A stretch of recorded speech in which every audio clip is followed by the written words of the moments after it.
Welcome to PSR news. నేను మీ అమృత. ఈరోజు ఒక స్పెషల్ అండ్ ఇంట్రెస్టింగ్ స్టోరీతో మీ ముందుకు వచ్చేసాను. అదేంటో తెలుసుకుందామా? పల్నాడు జిల్లా విద్యాశాఖలో గందరగోళం, మయోమయం. అసలు జిల్లాలో 100 రోజుల ప్లాన్ అమలవుతుందా?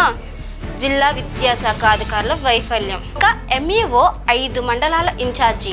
మరి ఇన్ని ఇన్ఛార్జీలు ఉన్న ఎంఈఓ అసలు ఎక్కడ పనిచేస్తున్నారు? 10వ తరగతులు చూస్తే పట్టుమని కొన్ని రోజులే ఉన్నాయి. విద్యార్థుల జీవితాలతో ఆడుకుంటున్న విద్యాశాఖ.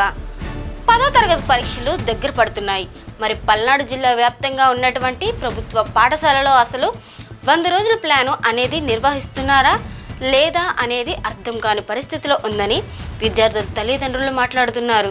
ఒక్క మండలంలో విద్యాశాఖ అధికారి పనిచేస్తే ఏ ప్రభుత్వ పాఠశాలలో విద్యార్థులు ఎలా చదువుతున్నారు? అసలు ఏ ఉపాధ్యాయుడు పాఠశాలకు వస్తున్నారు? ఏ సమయానికి బయటికి వెళ్తున్నారు?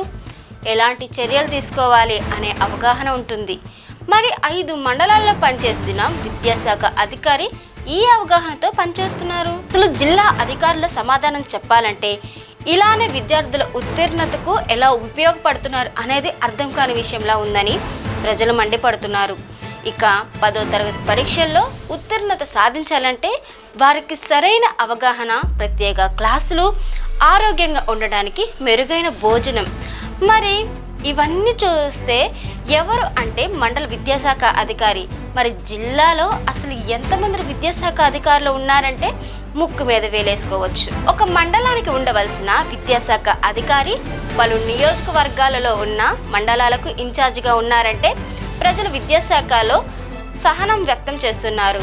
దీనికి తోడు ఎంఈఓ 1, ఎంఈఓ 2 మధ్య సమన్వయం లేకపోవడం, ఎంఈఓ 2లను ఎంఈఓ 1 పట్టించుకోపోవడం లేదనే ఆరోపణలు జిల్లా మొత్తం వినిపిస్తున్నాయి. ఎంఈఓ 2లు ఏ పని చేయాలన్నా ఖచ్చితంగా ఎంఈఓ 1 చెప్పిందే చేయాలి.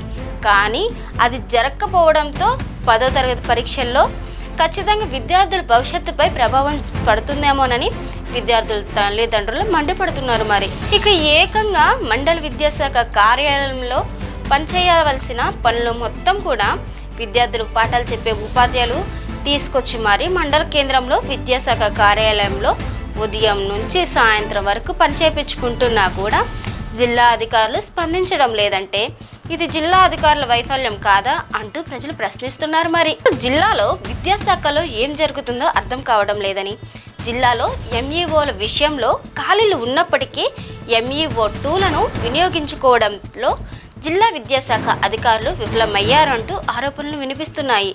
ఇకనైనా ప్రభుత్వం స్పందించి పల్నాడు జిల్లా వ్యాప్తంగా ఉన్నటువంటి అన్ని మండలాలకు విద్యాశాఖ అధికారులను నియమించాలని విద్యాశాఖ అధికారి 1, విద్యాశాఖ అధికారి 2 ఇద్దరు కలిసి సమన్వయంగా పనిచేసి 10వ తరగతి పరీక్షల్లో విద్యార్థులకు మంచి ఫలితాలు సాధించే విధంగా పనిచేయాలని ప్రజలు కోరుకుంటున్నారు.